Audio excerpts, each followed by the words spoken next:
I am totally aware of my inhalation and exhalation, and by maybe observing my belly going in and out, however it is best for you, or you can just experience it at the nostrils. A lot of people like that. Whatever is best for you. Then, okay, that grounds and centers us. First, the eye movements and the breath, because that deals with breath too. Remember, that's a full, complete, steady breath, like a round. There's no hold. And on Sacred Place series, there's the first eye movements and breath and the second eye movements and the breath. And there's also the advanced meditation about seeing through the appearance to the presence that's there. So we've already learned a lot about meditation, and we're starting to get more serious about how we're playing the mind game. And yes, I have to repeat, championship players need a coach. Whatever, like if you're an athlete, and you're a tennis player, you need a tennis coach at some point. Or else maybe sometimes you can't see the forest for the trees, type of a thing. And so that's my role here. I'm the mind coach, or a mind coach. And don't take it too seriously, because why? I am appearing in your consciousness. There's that element at the depth of your consciousness that I'm just reverberating, I'm mirroring. And so don't take me too seriously, but do keep in mind that I am appearing in your consciousness, and see how it resonates with the depth of your consciousness. And right now, it's the spider and the fly. So watch if something gets to you, like you get angry or something like that, and it overcomes you, then you can simply say, oh, it got me that time. Fly got the spider. But that's not the way it really works. The spider goes out and gets the fly. But if you're weak, it seems like a lot in our society today, we're so bombarded with things from outside of ourselves, advertisements and this input and that input, and all those things we have to deal with. But just don't forget, you're like that spider. That spider is groundedness, centeredness, deep. You're rooted in strength, awareness, and clarity. And now, and I'll be coming back to the spider and the fly. So if something gets to you, just say to yourself, whoop, fly got the spider that time, and then as best you can, experience it. It's never too late. And so that's like the overview of the mind game, what we have been talking about.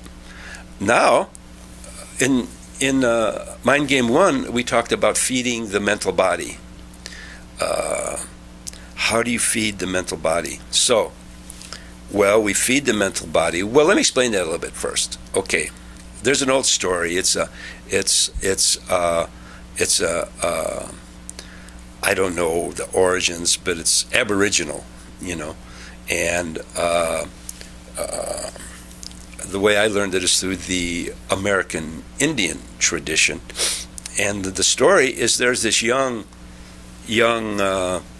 student, I guess you call him, and he goes to the wise shaman, who's his teacher. And he calls the shaman grandfather, and he says, "Hi, grandfather. I've been hearing this story for a long time about how inside of us we have a good wolf and a bad wolf." And grandfather says, "Well, have you experienced them both?" And the student says, "Yeah, I've experienced them. The good wolf I like, because I feel connected. It's makes me strong, so I can be a better tracker, a hunter, and help take care of the community. But the bad wolf, it doesn't feel good. The bad wolf you know, it when it makes me angry and wanting to strike back and hoard things for myself. I become very selfish, and then the student says, "Grandfather, what do I do?" And then he says, in this game of the good wolf and the bad wolf, who wins? And the grandfather says, "The one you feed." Isn't that a great answer? The one you feed. So the question is, we talked about in mind game number 1 of feeding of the mental body and how important that is. So you feed the mental body according to your level of consciousness, of course, and the impressions that comes in, but you want to feed the good wolf. And okay, the spider and the fly model is something that goes on all the time, and you're feeding the good wolf when the fly goes out and experiences fully, when the spider goes out and experiences fully the fly, and does what it does and comes back to its center. And you're feeding the bad wolf when the fly gets the spider.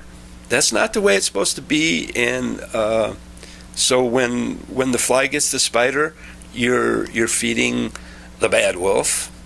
And when the spider goes out and meets the fly and experiences it fully, no judgment, it just experiences it fully and comes back to the center, then that tear is healed. So that's a short overview of the, I think the time's running out here. That's the short overview of the mind game. And remember, the eye movements in the breath, 1 and 2, that was in the last thing, and the advanced meditation that we talked about seeing through the appearance to the presence, that really sets that groundwork. And all of this works together. So, thank you very much, and hope to see you again soon.